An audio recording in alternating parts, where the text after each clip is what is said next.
Thank you, Mr. Chairman, and gentlemen, thank you for being here. The previous gentleman and I were on similar paths last week, having this conversation with the state-related, the state's system chancellor, and I think we share a growing concern, Representative Wheatley and I, that the marketplace is robust and complicated as it relates to higher education in Pennsylvania, and times are changing. As you mentioned, we invest in community colleges, private schools receive state dollars through students, the state-related flagships, branch campuses, and the state school system. I would like to ask my question directed to Penn State and Pitt, if I may, as it relates to the branch campus discussion that we just started.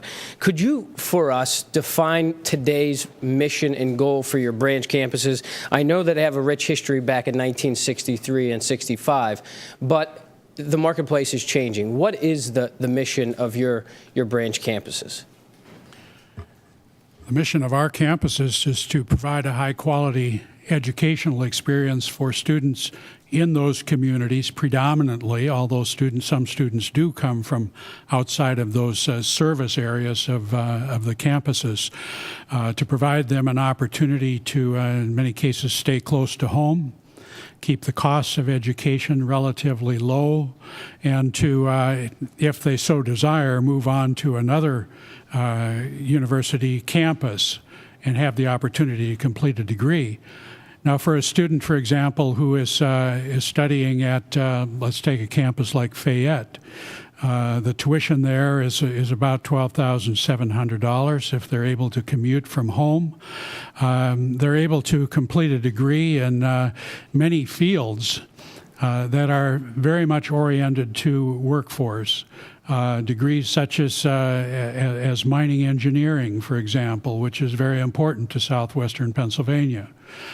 Degrees in business, degrees in other kinds of engineering, degrees in health services, so that our graduates can get well-paying jobs and in many cases not have to leave the area. Some simply can't leave because they're tied to the local area for various reasons.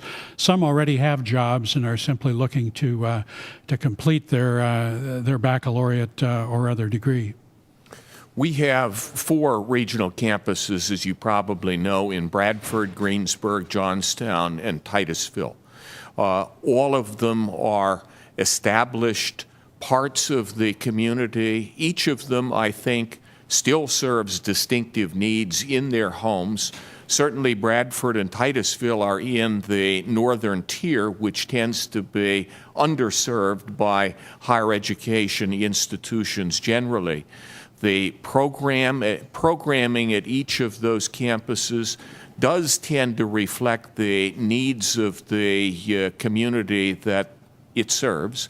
And they also are campuses on which we deliver graduate level instruction as it is needed in the community, so that graduate programs in nursing and social work and areas like that, we have a place to deliver them. Since 2014 is going to be a transition year for both of your institutions, and we have 2 legislators on opposite sides of the issue looking at potentially the need to re-examine the Commonwealth's approach to investing in higher education because we have so many different options. Do you believe that your successors will have the same mission that the 2 of you have as it relates to the branch campuses, or is this something that the new administration may be looking at a change? Well, I think that there will be some continuity in thinking about these issues. I would say even within the University of Pittsburgh today, we're rethinking some of these issues, and I'm also confident that my successor would be interested in discussing those issues with you and with Representative Wheatley. I would say that you're likely to see continuity at Penn State in as much as President-elect Barron spent 20 years at Penn State. in an earlier part of his career, and was involved with the Commonwealth campuses in terms of various programmatic and other kinds of issues.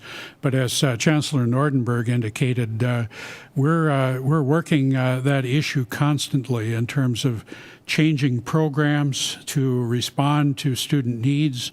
We're sharing faculty among multiple campuses. We're sharing administrators among multiple campuses because we need to bring that cost structure into line too, so that we can deliver the education as effectively and as efficiently as possible there. One thing I was really refreshed to hear you say is that your branch campuses are tailored to job placement. And I think the more we can strengthen the lines between higher education and job creators in the 21st century here in Pennsylvania, rather than exporting kids to other parts of the country, I'm refreshed to hear. I was refreshed to hear, though, that the new chancellor of the state system is looking at their academic catalogs and finding ways to streamline that. But I will ask a pretty direct question, and hopefully you can give a direct answer. Do you look, from the branch campus perspective, is the state system, the 14 state schools, a direct competitor in the sense of admitting a lot of the same kids or targeting the same kids from Pennsylvania to their schools? Are they a direct competitor to your mission and to your objective from the branch campuses? I would say there probably is some competition, but less than you would think.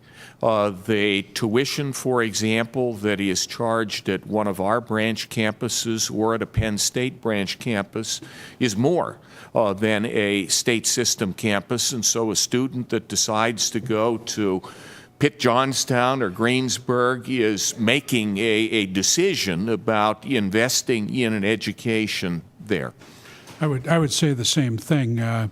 We tend to compete more with each other than we do with the state system of higher education. And from a flagship perspective, especially, I understand that competition, but as from an incubator standpoint of a local incubator trying to tie higher education to job creation, your experience speaks for itself, and I'm pretty refreshed to hear that. What we heard last week, unfortunately, I had heard of we're coming to the party a little late, and that we're losing a lot of kids spending money, even if it's less than what they would be spending at your institutions. They're not necessarily getting the success in terms of landing a job placement. So I know I probably went past my allotted time. I thank you, and I also would like to thank you, as the chairman mentioned, about the dance marathon, and congratulate you and one of my constituents, Mia Rendar, who was a proud supporter and organizer of that. What you've done in the recent weeks has made a lot of us proud. So thank you, and thank you for your commitments. Thank you very much.